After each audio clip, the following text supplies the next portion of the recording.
for homeschooling multiple children. Number one, deal with the highest maintenance kid first thing in the day. That should keep the highest energy person calm and focused, and that sometimes helps everybody else do the same. Number two, whoever the instigator is, and moms of multiple children know that who the instigator is can change daily or even several times a day. If you keep the instigator definitely within your line of sight, but sometimes also within your reach, things can go much more smoothly, and you can head things off at the pass as behaviors are brewing rather than letting them, fester into something that gets the whole day off the rails. Whether you have chosen to homeschool multiple children or you have had homeschooling multiple children thrust upon you, one thing you can do is have an easy hairdo. So this is my school do, no bangs, long hair, up, ready to go for the day. Another thing to know about homeschooling multiples is that the fewer number of children you have, the more discretionary time you have. So when you have only one child you're homeschooling, you have some discretionary time. When you add another to the mix, your discretionary time goes down. When you add a third to the mix, it plummets pretty rapidly. And with each subsequent child, it continues to drop. So having multiple children that you need to homeschool means that time is a very precious commodity that you don't have a lot of, so you need to use it very wisely. When I was in the thick of homeschooling 5 children, I had to have a schedule in order for us to get things done. Now, whether you are homeschooling with one or far more than one, you can be assured that you are in good company. There are people using Sonlight all across the globe who are homeschooling with one student or far more than one student. So my top tip for homeschooling with multiple students is to always be adapting and adjusting to what works best for the time. Over the years, that has looked different for us as we have homeschooled with 1, 2, 3, 4 students. One of my favorite things to do during the Christmas break is to step back. It's a great time to evaluate what you've been doing, if there are any problem spots, how you might adjust. Just little adjustments sometimes can make a big difference. Early on, I remember my oldest student, he had far more academic things going on before his younger brothers. And if we needed to, in the evening, sometimes we would get out of the house and we would just pepper this in from time to time on the hard days or on days when he requested to do this. He was definitely an extrovert. He liked to get out in the community. And so at the end of the day, whatever he hadn't finished during the day, we made something fun out of it and went to our local Chick-fil-A and claimed a booth. And he and I both still remember those special times of sitting together and finishing up his reading. He would read to me for his reader, and then we would finish math or whatever. And in our community, that was called the local homeschool cafeteria during the day. So we sometimes would bump into other homeschooling families. It's a great memory that I have that helped us, and it didn't feel like, oh, we didn't finish today. It was not a burden. It was just something that we did when we needed to. So I hope you find the strategies that work for multiple students. It's always adjusting and always adapting and finding sometimes just little adjustments that make things work well. Hi, I had 4 kids talk about multiple kids, and I accepted that mission, but I did it by scheduling. So when I had all 4 kids during school, or even just the top 3 kids, I would schedule one of my oldest kids to play with the youngest while I worked with the other 2. They may or may not be in the same subject, but handling 2, maybe doing their reading and one doing their math, was a lot easier than having 4 kids asking me 5 different things, because one will never just need one thing. So my advice to you with multiple kids is just to go ahead and kind of chart out your day and schedule some time, some special bonding time with the older kids, with the youngest ones, to help them read a book, play blocks, take a break, a mental break for those older ones, and just be able to get that work done. My advice for homeschooling more than one child is to look at your situation and see what approach might work best. In our house, I have 2 children and they're 5 years apart, so I've never combined them in a Sonlight program, and it's always been easiest for me to go back and forth between the kids. When my oldest was ready to start school, my youngest was a baby, so we used baby carriers and baby gates to keep him in the room with us while she was learning.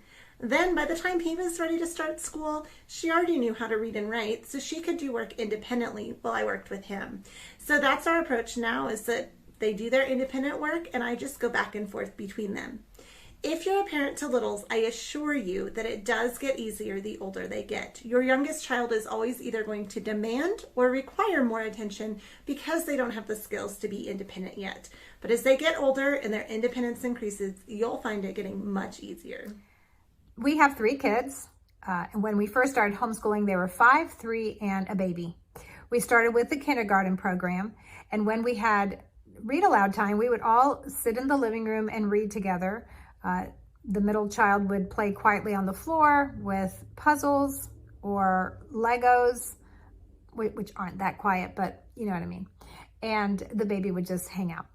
And then when it was time to work at the table, we would all move to the table. As the baby got older, she would sit in her high chair.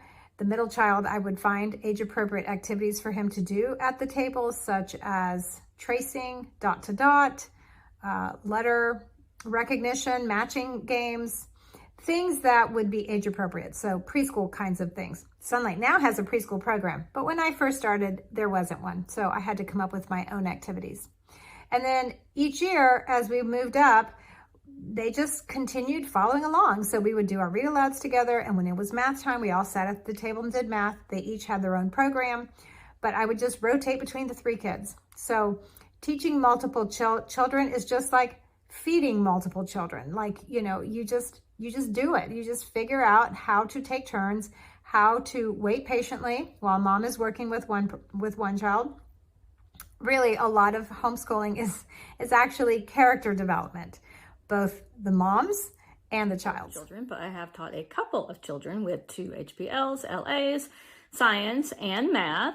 And the thing that I found worked best for us in developing a routine of using more than one HBL with Sonlight was to take turns working with each child. And for me, that was working with each child because I only had 2. But this can also work when working with multiples because you will have children grouped and using the HBLs. And so you will work with them and take turns with whoever's working with each HBL. And the thing that I really liked about this routine was that it gave the kids little breaks that they enjoyed and needed throughout the day where they could work independently on something else for school if they were super motivated, or they could work independently with some sort of activity, playing, craft, whatever they could do on their own and develop some interests outside of just doing stuff with me. So I think the key to taking the turns is that you do have to develop some consistent rules. And basically ours was that you work independently while mom is working with the other student. And of course, if there's an emergency, you can interrupt, but yeah, that really doesn't happen too often. And so developing that consistency with the routine really helped make using 2 levels of Sonlight just go smoothly throughout the day. When I was homeschooling both of my daughters, one of the things that helped me manage that process was to manage my own expectations. It was unrealistic for me to think that while I was working with my older daughter, my younger daughter was never going to interrupt us. So to set myself up for success, I just accepted the fact that I had 2 children and at any given moment, they could both need me at the same time. So while we tried to minimize interruptions while we were working with the sister, the other sister did interrupt, and I tried my best to be gracious, to train, to wait and be patient, but to deal with what needed to be dealt with. So my advice for homeschooling multiple children is to expect that you're going to be interrupted, and then if you don't, it's a great day.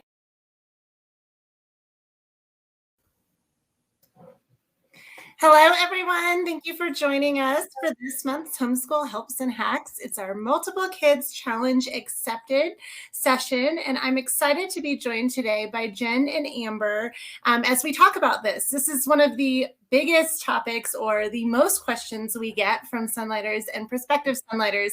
So we're excited to answer those for you today. If you made it right on time and saw the video, you saw that I have 2 Sonlight kids. Jen and Amber have even more than I do, so they can give strategies with more children than that as well. So I'm excited to talk to them. If you're joining us live, tell us where you're from. It's always fun for us to see. We've got people joining us from all over the United States as well as outside the country. So we'd love to see that in the chat. Also, if you have questions, drop them there. Lisa, Sheila, and Jonna are going to help us out in case we don't get to your questions. But that said, we're going to switch up the format a little bit this time around. If you're familiar with our helps and hacks, we generally answer questions one at a time, but then that means we don't get to all the questions. So I'm going to give these ladies a whole group of questions that kind of go along with the same topic, and then we'll try to answer multiple questions at once. That way we can get to more of your questions. But if we say something that spurs on something, please drop that in the chat because we would love to answer that for you. So let's start with some introductions. Jen, I've got you on the top.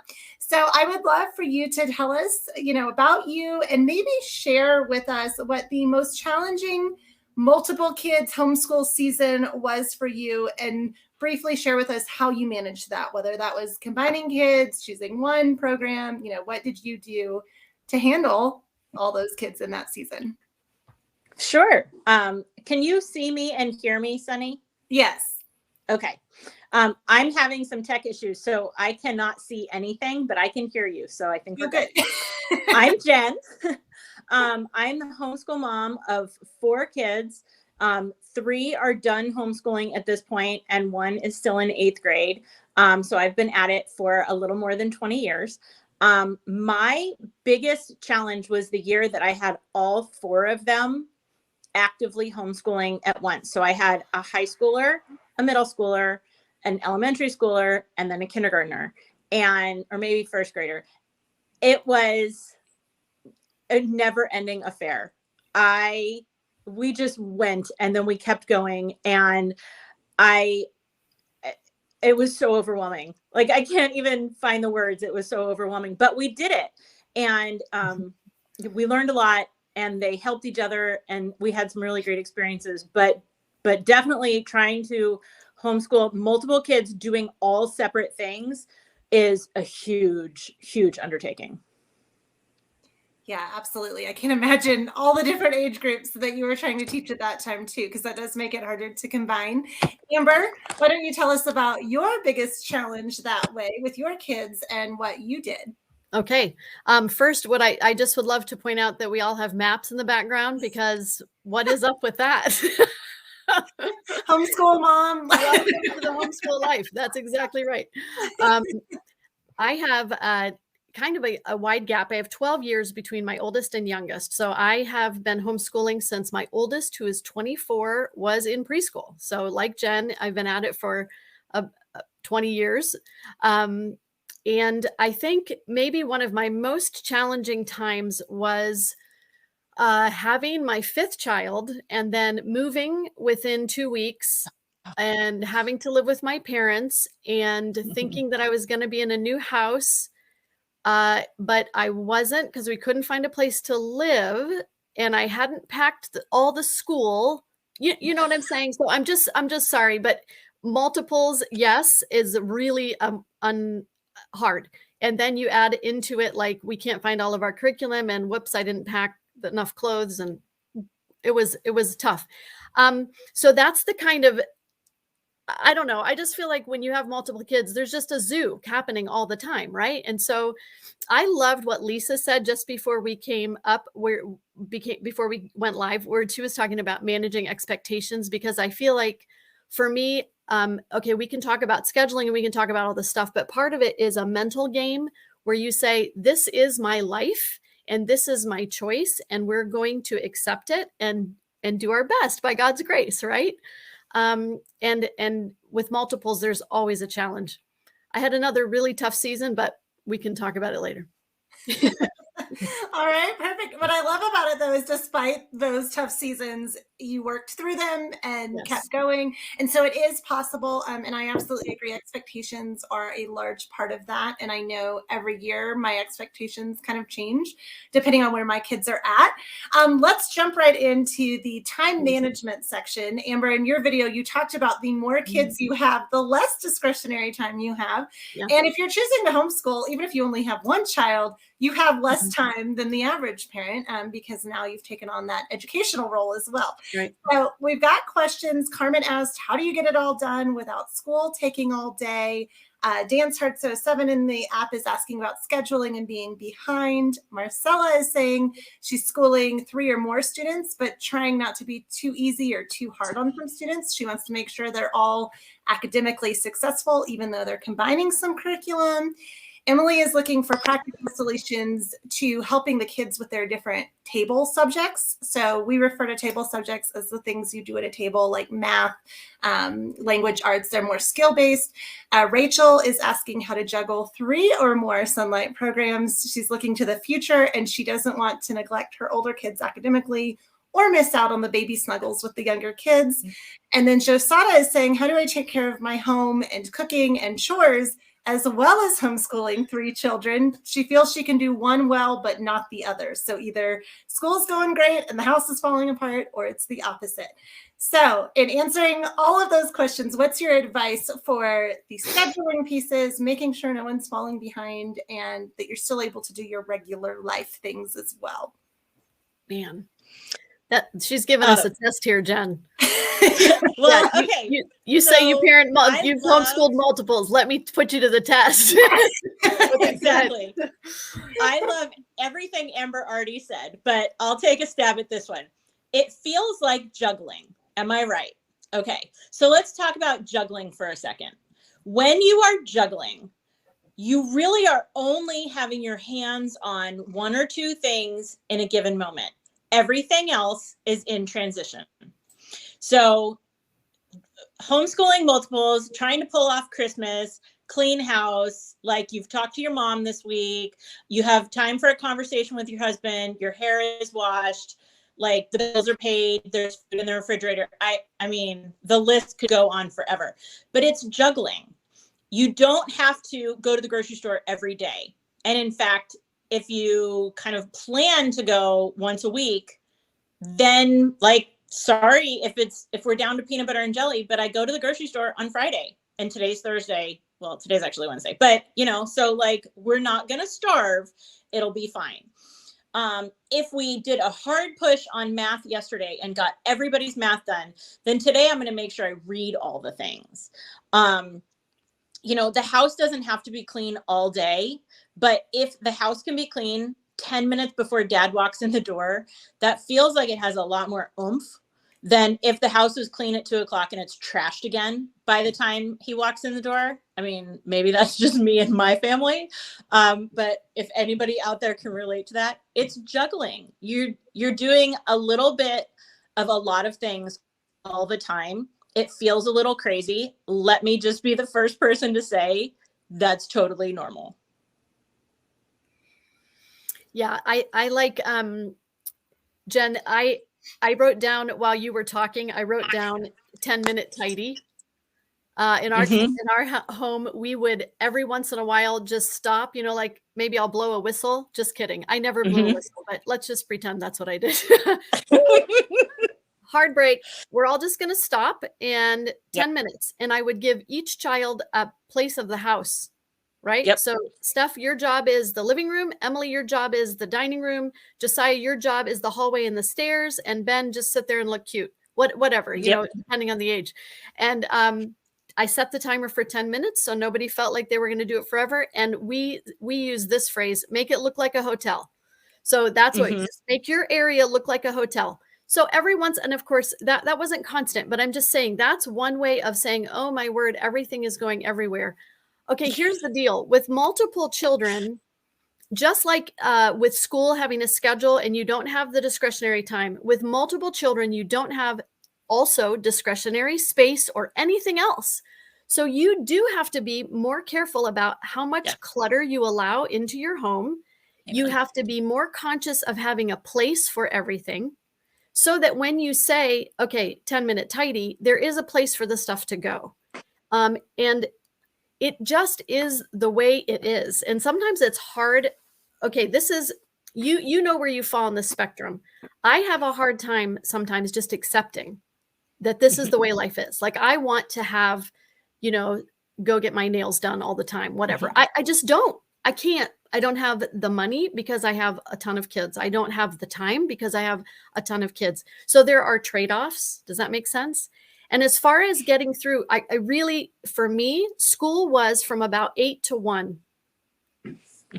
If it didn't happen between 8 and 1, the school probably was going to get whatever piece was going to get set aside. But from 8 to 1, that was my intentional focus. We had the same thing every Monday for breakfast and every Tuesday for breakfast and every Wednesday for breakfast. So I didn't have to think. We had the same thing every Monday for lunch, every Tuesday for lunch, every Wednesday for lunch. So I didn't have to think. So then once I don't have to think about breakfast and lunch, and like Jen said, shop once a week, I make sure I have that. Then that helps because that breakfast and lunch happen during school time. So school happens from 8 to about 1 or 2. And again, things change as children age. But then my afternoon was certain people had rest times. And then that was my time to get a jump on dinner, to do laundry, whatever. Yep. So that's a part of the piece. I mean, I just said a lot right there, but the moms who are watching with 100 children will understand. Oh, okay. Maybe that's a thought, right? Yep. Yeah. Amen. Everything you just said. Plus, I used to tell my husband that he could come home. He could pick any 3 of the 5 choices in a day. He could come home to clean, happy children, educated children, a clean house, a hot meal, or a happy wife. And for me to pull off any 3 meant that the other 2 would not be done.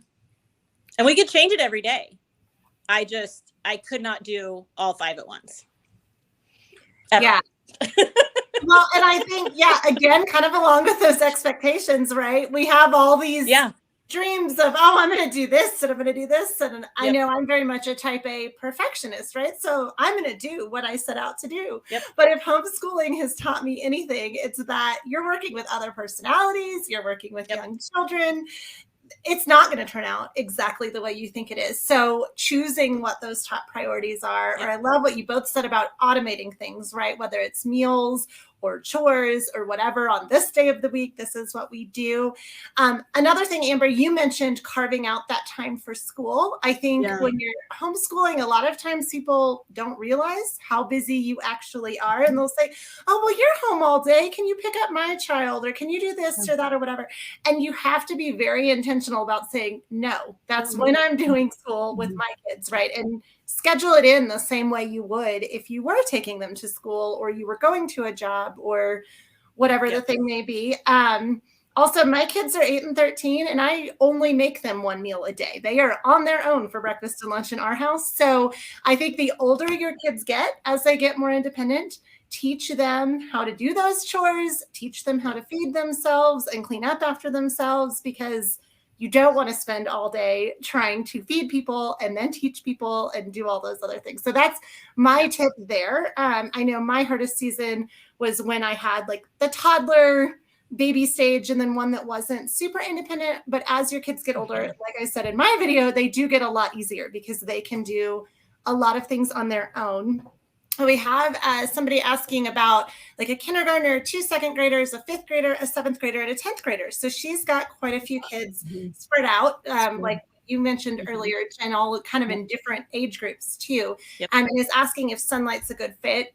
Because it's literature based, of course, you can combine kids into some things. Can you guys speak a little bit to that and what some options might be for combining? But then also if your kids have a wider age span, how do you get all of that to work? So my kids, my maximum age gap was 12 years, just like Amber's. The key for me was to help the older ones to learn how to be independent so that I didn't have to sit on top of everybody all day. I basically had to sit on top of somebody each in their turn, but not everybody all day. So if I could say to the 7th grader and the 10th grader, I'm going to do school with probably the youngest first, because if you ignore those little ones, they totally make you pay for it. Can you go upstairs and grab boys' laundry and put that in? Can you start your math so that whatever problems you're having, when I get to you, we can talk about that and make sure we hit that today. And then do my thing with one of them. And then when I hit the next one, be like, okay, can you play with the baby? And then you sit down the other one and do your seat work in time for me to throw a thing in the crock pot. And then as I work my way up, everybody gets a little bit of chores to do, like on, spec from mom. And everybody gets enough time to do their seat work. Every 30 minutes or so, I'm like in transition. So if you're having a problem, so if you have a question, so if you're having an issue, like I'm available to troubleshoot, and I just go ping, ping, ping, ping, ping through them. I will say, if I could go back and do it over again, I would combine any possible thing I could possibly dream of combining. It's good. I agree with Jen. The 10th grader especially is independent at that point, although please don't forget that even 10th graders need accountability. So that can be a hard thing. Please don't let them think that they are beyond being checked on and that they're adults, because they're not. So for me, that looks like I usually sit down with that high schooler and we come up with a schedule for their day. So, okay, you're going to do calculus, then physics, then this, then this. Awesome. And here's the general time frame, because I want them, if they were going to a traditional school, they would have some kind of schedule. And for me, that keeps them accountable. By all means, this isn't the Bible. Okay. I'm just telling you, for me, what has worked is for them to have some sort of schedule and have some accountability. So for that older one, but that's not something that takes a ton of my time each day. But that maybe is a before school gets started for the year sort of conversation.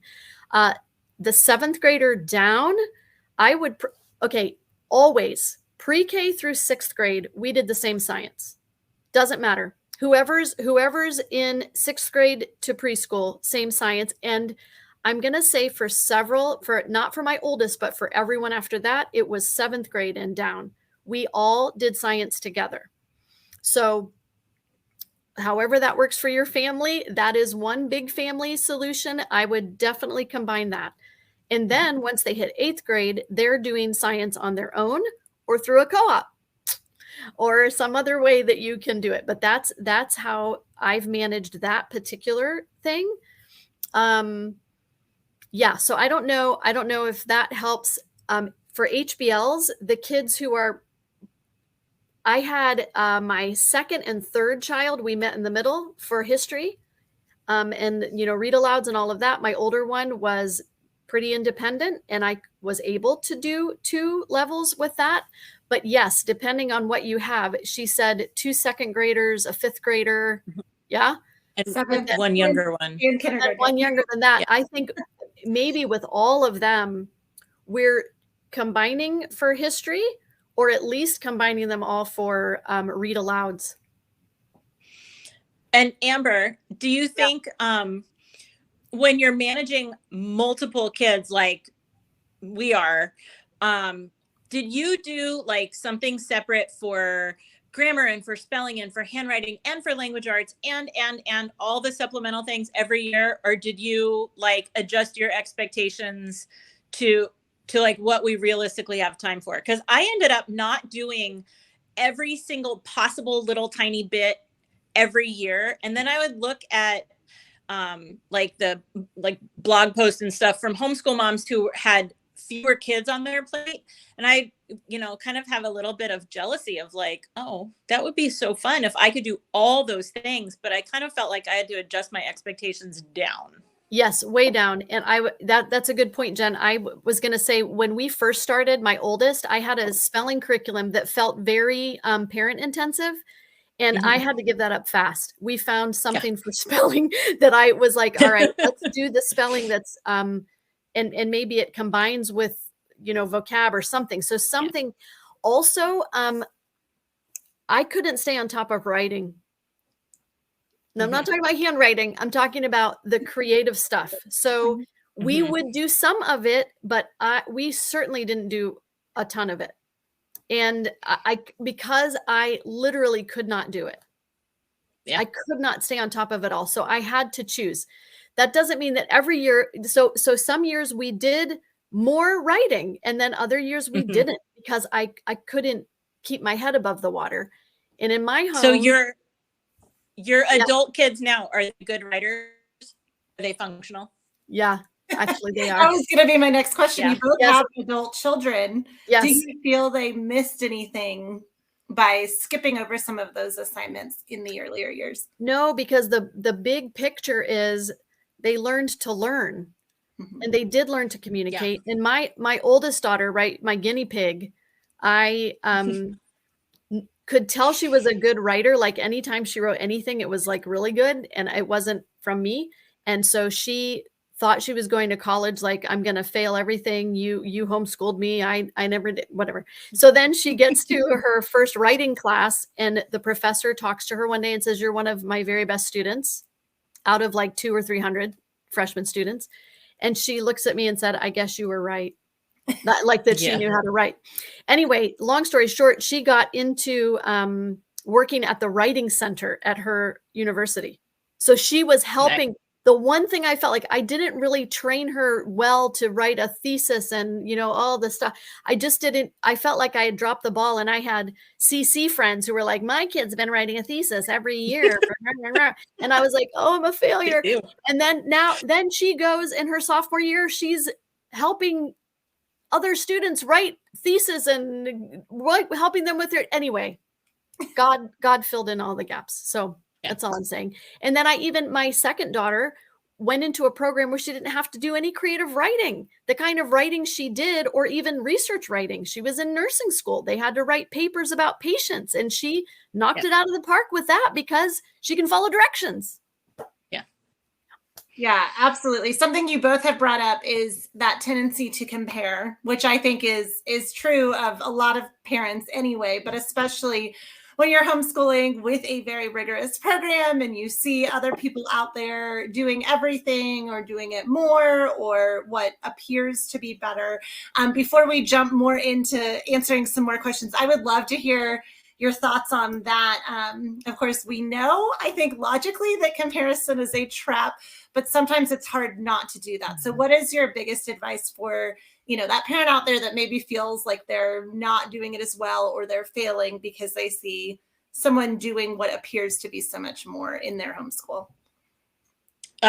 Yeah, cut it out. It's not useful. Stop it. Which is what I would tell Amber if she was like, but my neighbor's doing it so much better. Or, what I would tell any one of my kids who was like, but she's prettier than I am, stop. You do you. This life is hard enough to make decisions, especially parenting decisions, educational decisions, the day-to-day teaching decisions for these kids. But these are the kids I was given. And nobody is better in the world at figuring out what they need. Nobody is more invested in my kids than I am. Nobody is more invested in the success of your children than you are. You are the perfect person to decide for them, to decide and then stop looking at what everybody else is doing because they're not deciding what the best thing is. They're deciding what the best thing is for their kids, not your kids. Everybody has a different path. Do your thing.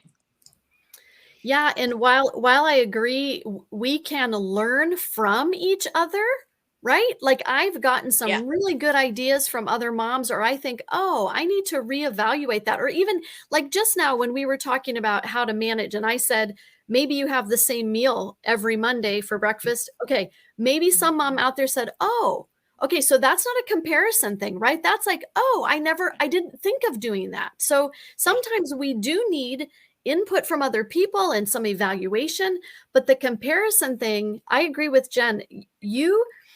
God gave you your children. He entrusted them to you. And so now you work hard, do what's in front of your windshield, but nobody, and you know what? You're not in anyone else's home. You don't know what's really happening. So when we talk about that comparison thing, I think we make a lot of assumptions about what's going on in each other's homes that probably isn't true at all, right? We see only what people want us to see. So that's but it is hard. It's hard. And so we need someone constantly preaching to us, or us preaching to ourselves, that no, this is my path. This is what we are doing. This is what's working for our family, and we move forward. But again, not that we can't learn from each other or learn, to do anything differently, but the comparison thing is not right. Absolutely. Yeah. So let's talk about some of those curriculum choices. We have several questions about either like combining their kids this year or what to do in the future. They're trying to plan ahead and get on top of that too. So Catherine's asking about combining children without one being behind or the other way ahead in content that's not appropriate for their level. And let's see, she says, what ages and in what ways can you have students start working independently bit by bit, kind of getting on that path? Or Katrina has stretched out her history Bible literature program over a year and a half, and science over a year and a half, but she has her kids in their individual language arts levels and wants to do those one per year. So she's trying to figure out kind of the logistics of how do I stretch? How do I combine? How do I, keep them moving at the right pace? Somebody else in the app is asking about, she would love to hear what we found works for combining ages. Like she has a second grader and a kindergartner that are currently together in an HBL and a language arts, and she would like to keep them there as long as she can. But she has two younger kids, a 2-year-old and a 10-month-old. So she's trying to figure out, how she should combine them later and if it will correlate with what their older sisters are doing. Katie's asking about if you're using more than one program. So like if they don't match. So say you're doing a world history program with one or more children, and then you're doing like an American history program with other kids, how do you not get behind? How do you prioritize everything and make sure you're getting to everybody? So it's a lot of these questions about, combining kids into a level, but if you're doing, this level here and this level there, how do you make sure nobody falls behind, and how do you choose those levels for them in the first place? I would love to say, you want to go first, Jen? No, go ahead, Amber. Okay. You're never going to be behind, especially in history. Okay. So with the history and the science, these are top. Look, you are never going to teach everything there is to know about history in pre-K through 12th grade. I don't care who you are or where you go to school. You can always learn more history. You can always learn more science. Okay. That's why people get PhDs in these things, because the learning never, ever, ever stops. All right. And you typically have to go to college and study to learn about very ancient history in depth, if that's what you want to do. So you're never going to learn it all. So you're not going to be behind. Okay. So I want to take that off the table right away. In high school, there are certain, like everyone typically will have a United States history course on their high school transcript. And everyone will typically have some kind of world history on their transcript. So when you get to that point, that might be something to think about. But until then, you're not behind, you're not ahead, you're not anything. You're learning. You're learning. It's beautiful. And also, just because Sonlight packages everything together nicely for you doesn't mean you have to be married to that. Okay. So if your language arts material is following world history, but you really want to do American history, okay. It's okay. It doesn't matter. It's language arts. It's okay. You're not gonna lose something. Sonlight designs it that way just so it's really cool when it works, but it doesn't have to be. If you go to traditional school, they don't think about that at all. You go to American history, your American history class with Mr. Bowser, and then you go off to your literature class with Miss McGillicuddy, and the two never even talk to each other. Okay, so it's okay. That's one thing I just want to hit on. Another thing is, I remember, Jen, I bet you do too, when you first are on this journey and you're trying to figure out which HBL to do when, and then you're going, oh no, what'll I do 5 years from now? Yes. When little 5-month-old Benji is 6, what am I going to do? Stop that too. It's going to work out. And I know that's a really nebulous answer, but I promise it's true. It's just like when someone says to you, you'll know when the math curriculum isn't working anymore and you need to change. And I was like, what do you do? How will I know what will happen? And guess what? Sure enough, 3 years down the road, I knew I had to make a change for one of my kids with their math. Yeah. And I can't tell you how I knew. I just knew. And I was right. Because, so same with the HBLs. Jen's turn. Okay. So everything Amber just said is completely, totally correct. So do everything she just said. Also, here's my 2 cents. So for the person who said, they're stretching out the HBL, but they want to do one language arts every year. So do one language arts every year. You're not going to do every single assignment. You're not going to hit every single dictation or copywork. You're not going to finish every single creative expression assignment with every kid to complete total finished product every week. It's not possible. I mean, if you actually do it, please text me, because I want to know that somebody is out there who could make that happen, because I definitely could not. There will be things you skip.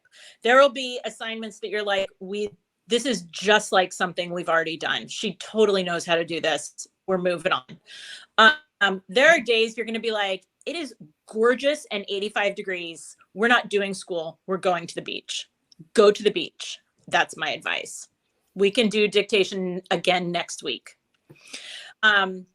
So don't think of it as being behind. Pick and choose from all the curriculum you have in that language arts. Do the things you feel like are important, that are realistic in the time you have, with the kids you have, in the house you have. If you move in the middle of the year, or say 6 of you get flu A and it takes 2 weeks to recover, you're going to skip some stuff. That is exactly what would happen in any educational setting. It is not behind. It is just reality. That's that. On the subject of training kids to be independent and how do we do that, let me tell you my formula. My youngest is a teenager. Everybody in my house can do their schoolwork. The ones in college, the other ones have jobs. It's, they've all turned into actual human beings. So first I would leave them with a math page and be like, I'm going to go to the bathroom. When I come back, could number 2 please be done? And we do that until we met with generalized success. It might take a day, it might take a month, it might take 3 months. Then I could say things like, I'm going to stand right here, like 6 feet away from you, and unload the dishwasher while you finish this page. If you have any questions, say them out loud and we can talk about it. But I'm not going to sit next to your body. I'm going to stand 6 feet away and multitask.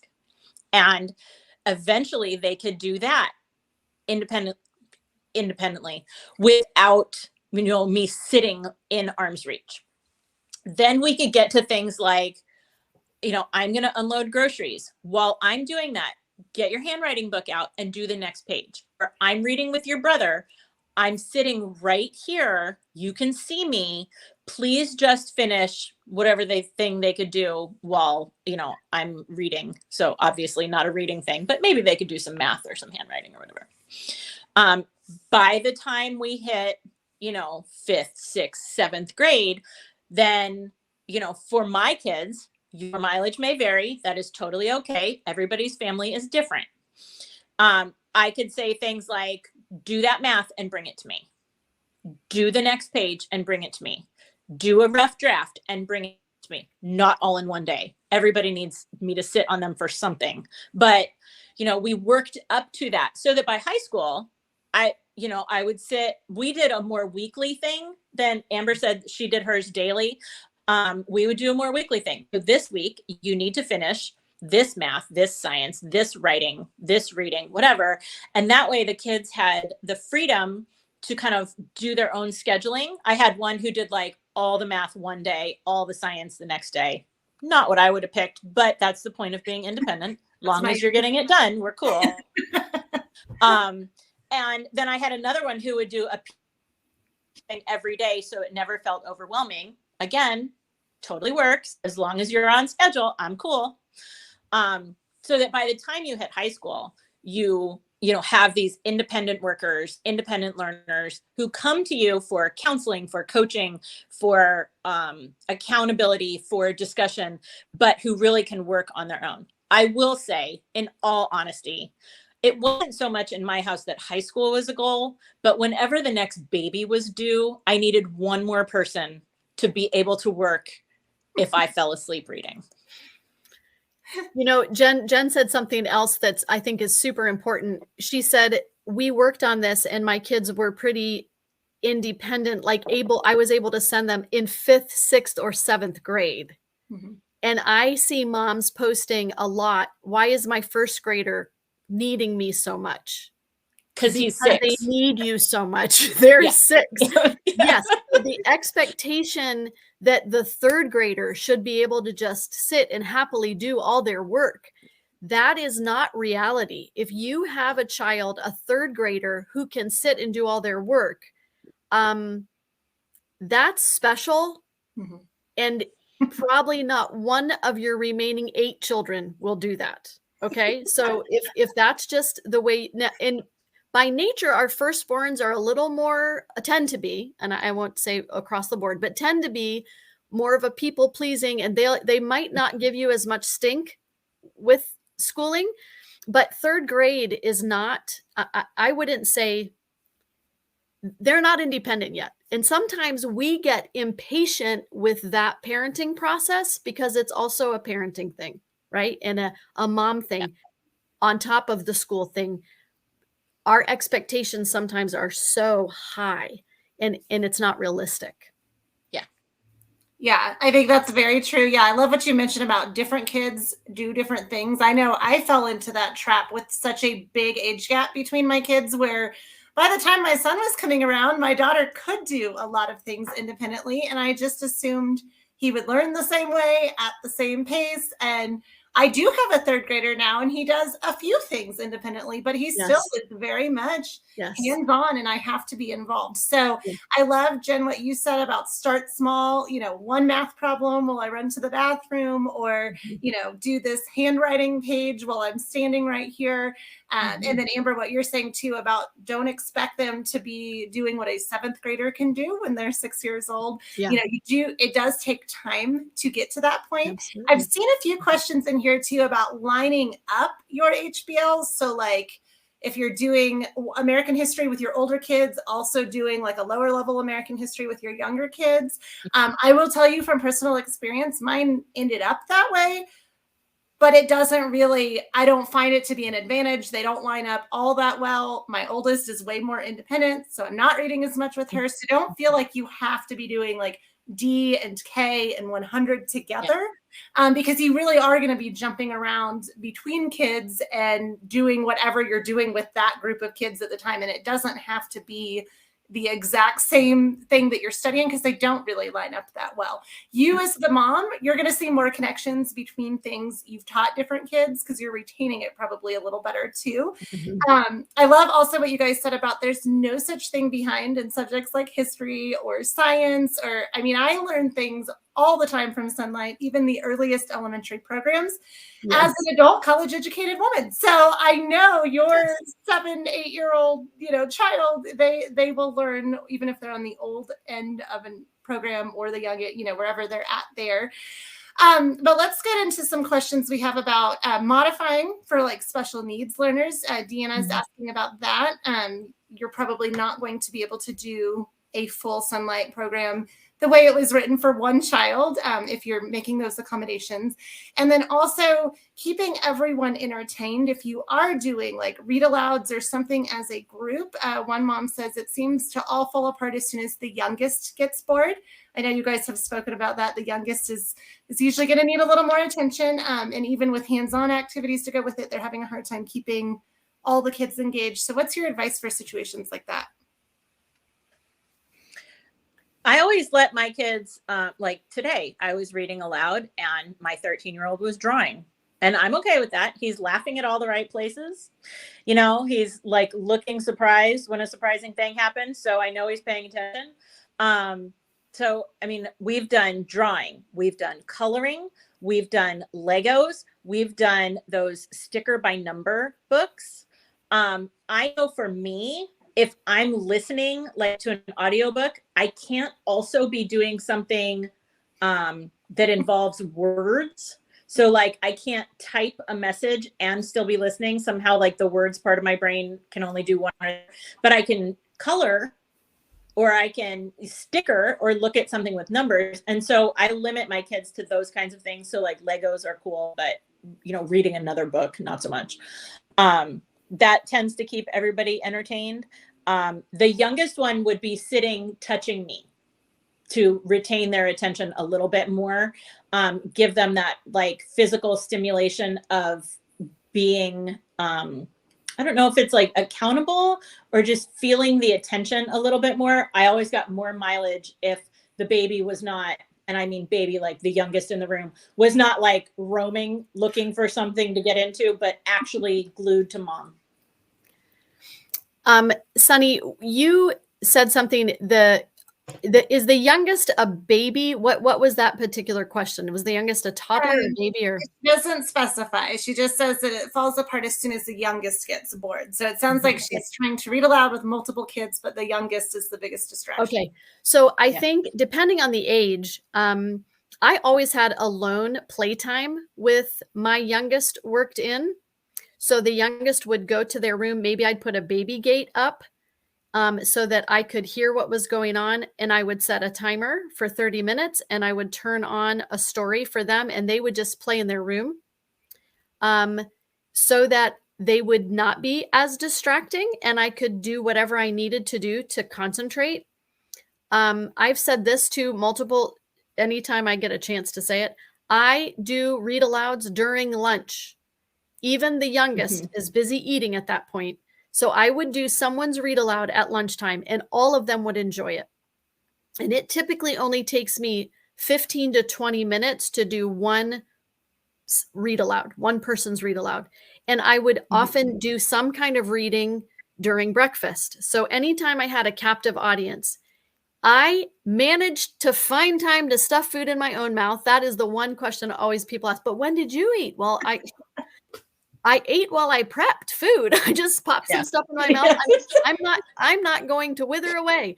And also, you know, when I was cleaning up, I would scrape some mac and cheese out of the bottom of the pan and have a couple mouthfuls. And maybe that was it for that day, or at least for that minute. But using nap time, depending on the age, using nap time and things like that, I found that to be super helpful. And I know we don't have time to go into all the minutia, but those are two tricks I have.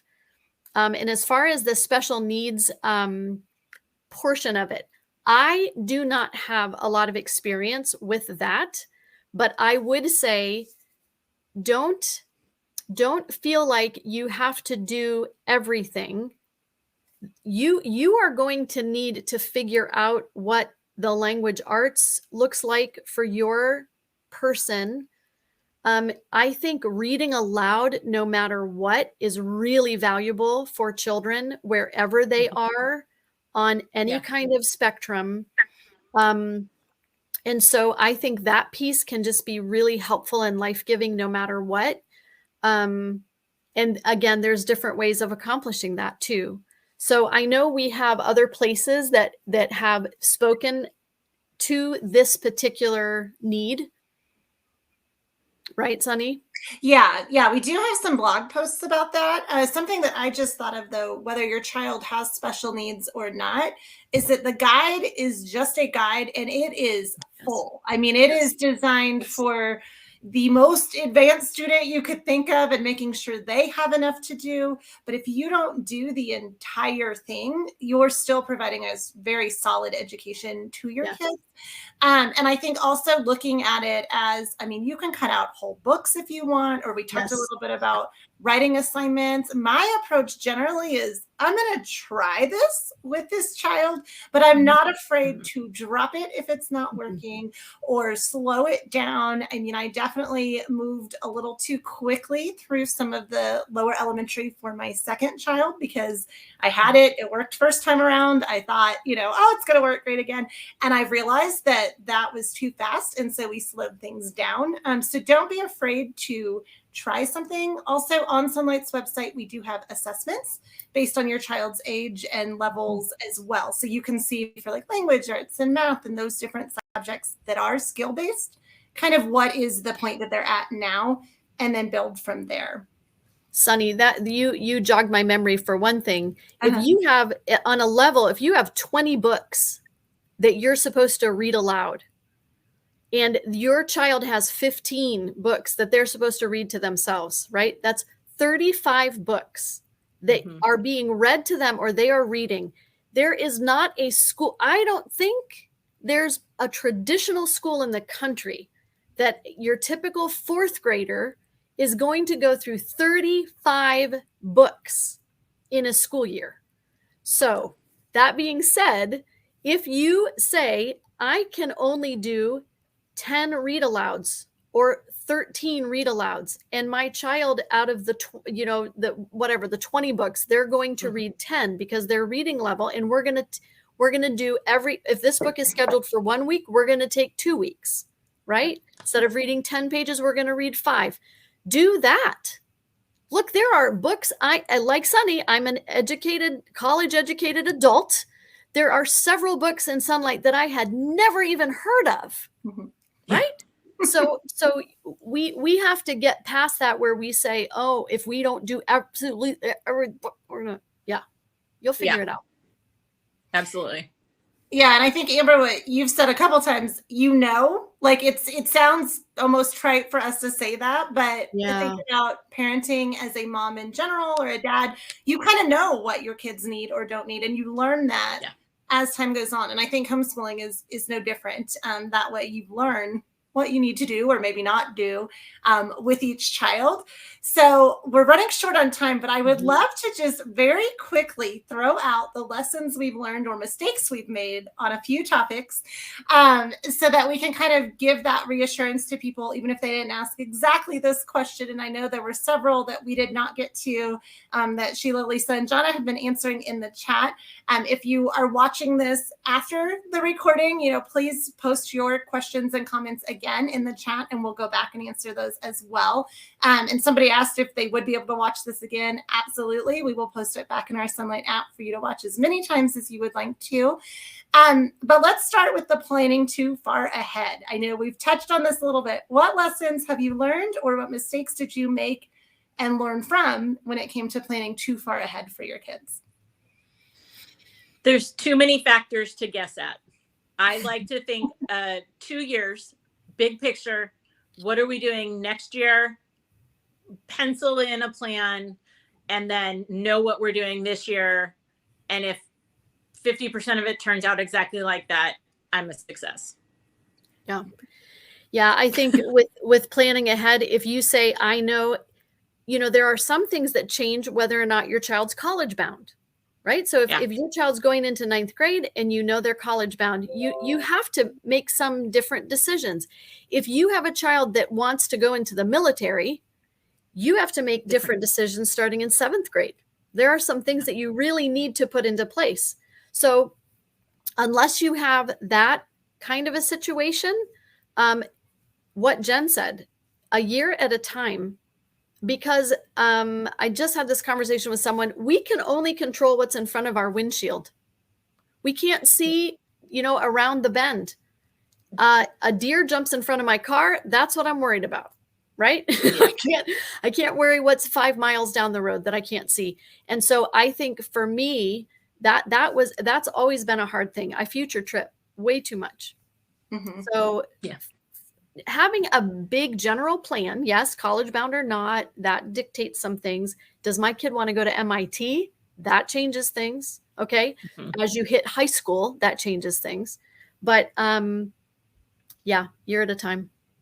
Yeah. And I would say I have thoughts about what we're going to do next year. We're about halfway done with each of my kids in their current year. But until I order my curriculum for next year, that even is not fully set in stone. So, know when you plan to order. I like to order in the spring, so I'm ready to go, but I won't make final decisions until probably February. And then even from there, once the curriculum comes, until you start using it, sometimes I'll say, oh, I need to slow down for this child, or this one's not enjoying this book, things like that. So don't be afraid to pivot or make changes even within the year, or, the year leading up to that. Also, another mistake that I made was what worked for one child is going to work for the next child. Your Amen. Kids have different personalities, and I have seen that, especially in the last couple of years. My kids are very, very different, and what worked for one child and what her interests were at the same age are very different than my son's. So be aware of that as well. Let's talk about that track towards independence. We talked about one thing at a time and making sure that you understand that your first or second grader is not going to be as independent as an older kid. What lessons have you learned about moving your kids towards independence, keeping them accountable as they get older, those things? Yeah, I mean, I think that was probably my big thing, the point I made before. I made the mistake of thinking that, what grade was that child in? Maybe ninth. That when I sent them to do their math, they actually were. And at that time, Sonlight sold teaching textbooks. So that was what I had to do to keep my sanity. And I thought this particular child was doing their math. And I didn't check it constantly because it's already checked. And so then when I, a couple months in, went to look, child was not telling me the truth. And we had to do a lot. So it was a good reminder to me that just because I'm a really cool mom doesn't mean that my kids aren't going to try to deceive me, or that was a joke about being a really cool mom. I think you're cool. Accountability probably as they move toward independence, and not expecting more than they actually can do, putting that pressure that, especially for that oldest, we all have to be, parents as multiples, you got to be careful with that oldest, not to make them an adult before they're an adult. And it's hard. The one I just relearned recently is I cannot make anybody do anything. I can't make you do that reading or that math, but I can make you want to. So if you think that I am driving you to theater this evening, I will be happy to do that as soon as you produce for me that math page corrected to my standards. So if you think you're going to youth group but didn't do the math, then it will be a very sad evening for you at home. But I just kind of, this is the expectation. And then when it's not done, I'm like, that's a bummer.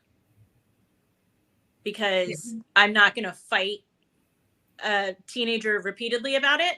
I'm just going to tell you exactly how it's going to go. And then that's how it's going to go. That is the lesson I keep relearning. Lucky for me, they keep relearning it too. But, you can't force it, but I can make you want to. I just can't make you do it.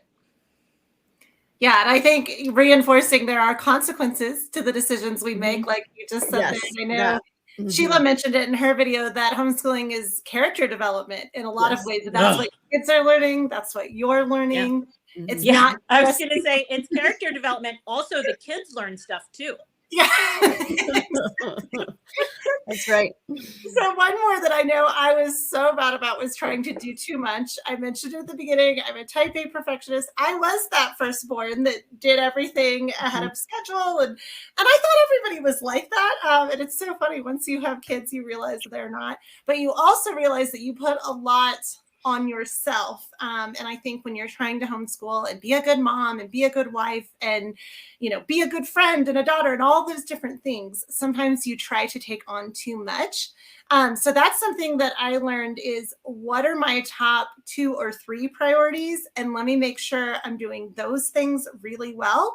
And then the rest of it, if it means that, my husband's going to make dinner one night, or we're going to do frozen pizzas because I don't have time to do that. Or, you have to call before you show up because the house might be a mess. Those types of things. I think you learn what you can handle and what you can't. And for those of you that are tired and exhausted and feel like you're losing your mind, you're probably trying to do too much. So look at the other people in your life that can help you, or start cutting things back. Ladies, do you have any other advice? So that for me has always been my big one is, am I doing too much? When I start to fall apart, I'm doing too much. But is there any other thing that you've learned along the way that might help some other moms or dads out there, or any other advice? Yeah, if you don't get to all of it, it's okay. It is 100% okay. I have graduated children, I have adult children, and I have never thought to myself, oh, you know what? We really should have read that 35th book. The days we went to the beach, the days we went to the zoo, the movie nights, all of that stuff has been way more meaningful than the 35th book. So any day when you're like, we cannot even, just don't. There will be enough days where you can do the math and do the writing and enough ways to get it all in that being perfect does not matter. Yeah. I think, wow, I remember being in this place of just sobbing, on my bed, thinking about I'm responsible. And if you hear what I'm saying to myself, it's probably not truthful. I'm responsible for their academics, for their emotional well-being, for their nutritional well-being, for their psychological well-being, for their social well-being. Truly, I went through this whole list. Like, I'm responsible for all of it. Plus I have to have a clean house. Plus I have to have some kind of relationship with my husband. Plus I have to look decent and wear clothes and stuff. I gotta do all this and remember to brush my teeth.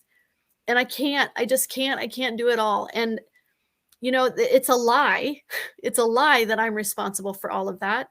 I'm responsible for what is in front of me. And the Bible is very clear that as mothers, if you've been entrusted with children, you are to love them.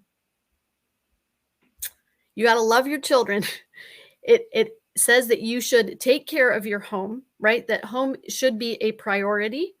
Whatever that looks like, home needs to be a priority somehow in your thinking. So taking care of my home, taking care of my children, loving them. And I am not capable of doing even that without God's grace and help. So it is not all on me. Some of us have husbands who are very supportive and helpful, and we need to lean into that and have their help and have their reassurance and have their suggestions and be willing to listen to them. Like, even if they say to someone like Sunny, stop it, you're doing too much. She's okay, you're right? And step back. Some of the moms watching today do not have supportive husbands, or might not even have a husband at all, and are trying to do this on their own. You're not on your own. God says he will be a husband to you and a father to your children, and to lean in on him and ask for his help, and ask him to bring people in that can help you too. It is daunting and it's hard. Yeah, absolutely. That was great. You guys both gave great closing remarks there. We are a little over on time, so we will wrap it up. But yeah, like Jonathan, typical for mothers of lots of people going over. We have so many things to say. Yeah. And we do want to pray for you and support you. So if you're struggling, tell us in the app or ask for that advice. We're all in there, and we do all care about what's going on in your homeschool as well. We definitely don't do it 100% every single day. I think most days we would say we don't, but we make it work, to the best of our ability. And with God's help, like Amber said, lean into prayer and lean into your support as much as you can, even if that's, getting in the app and saying, I don't know what I'm doing. We would love to reassure you there. So if we did not get to your questions, please post those in the replay. We are going to drop this in the app for you later today or early tomorrow. So then you'll be able to ask questions there as well. And thank you again for joining us. We'll see you next month. Our next Helps and Hacks is going to be January 19th, and that one is called New Year Fresh Start. So if you're looking for a way to jump back in after the holidays, or if you're starting a new year, we would love to help you out with that one. And as always, reach out to us in the app and on social media, and we will be there. So Jen, Amber, thank you so much for joining me and speaking today. And then Jana, Sheila, and Lisa, thank you for fielding questions. I appreciate all of you.